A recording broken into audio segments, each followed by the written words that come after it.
Hello everyone, my name is Marcus from Hostaway. I'm the CEO and co-founder of Hostaway, which is a vacation rental software platform.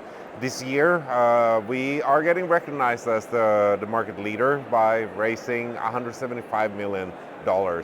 And we got thousands of property managers around the world using us, and yeah, that's it.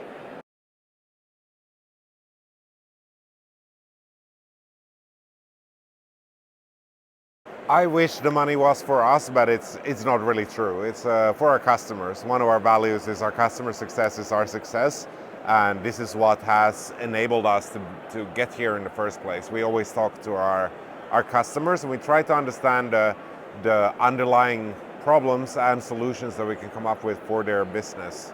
Sometimes when a business is struggling, or sometimes when it has a tiny rock in the shoe, then there might be something else behind there. We're always exploring and trying to figure out what are the things that we can do to improve the daily lives of our customers. And that's what we're going to continue doing. So we are hiring in our customer success, customer support teams. We're improving the product, and we're also looking for strategic acquisitions should any come up. But I don't have high hopes for that. We are usually faster and better at building stuff than anyone else in this space. So it's highly unlikely we would end up acquiring something less efficient. But if there's something that benefits our customer, then definitely that's where the money's going to go.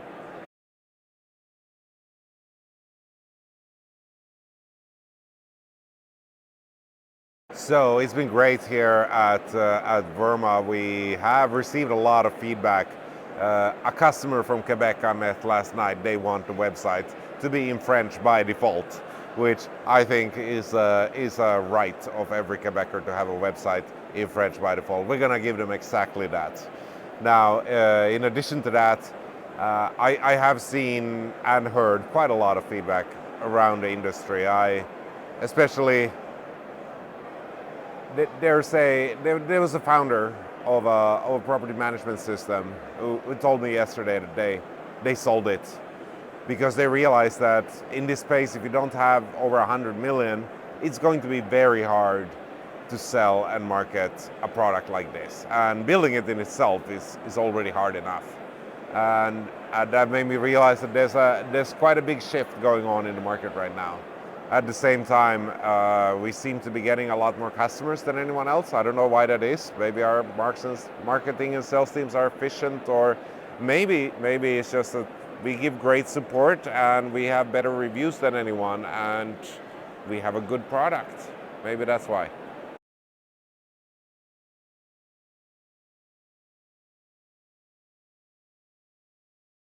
At the moment, to be honest, I don't think there's many challenges. There's things that are changing, just like they have over the last couple of years.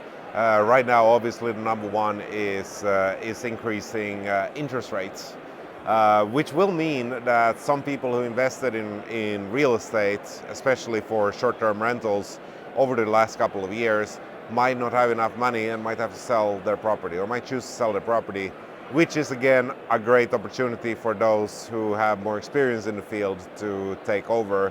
But the impact on that, on a property manager or on the OTAs or anyone in this space, should be fairly minimal. After all, there's a certain number of properties that can be managed. And I just spoke to Airbnb, we are a preferred plus partner, so we have quite regular meetings, and we asked what's for next year, and they said, well, things are going to go up, they're going to be better, and that's what they're predicting, that's what our customers are saying, and that's what we're predicting as well.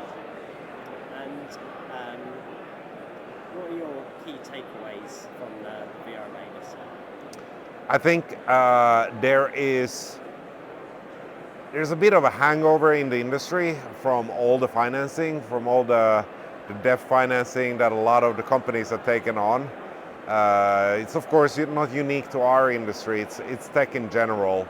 The property manager side of things, we've seen the IPOs, we've seen stock prices, I think that part is done, but we're still seeing the ultimate fallout here from a lot of companies that raised a lot of capital thinking they never need to be profitable and suddenly trying to become profitable. Our partner Hopper just announced some layoffs a couple of weeks ago, just to name one example. but there will be many more coming, except of course from Hostaway, where we are constantly hiring. And actually, one key takeaway is I found out that not only are a lot of companies letting good people go, there's also a lot of companies out there who confine their staff to proximity of an office. I don't even know what an office is. Sounds like something like a prison, but for non-criminals, something like that. But we have seen a lot of people applying for jobs at Hostaway who really don't want to be in an office. They call it a prison or something like that. That's just great for us that there's companies out there who are forcing people back into the office. At the same time, there's companies laying off good staff. So we're having an easy time hiring now, which is, of course, one of the biggest bottlenecks any growing company will have.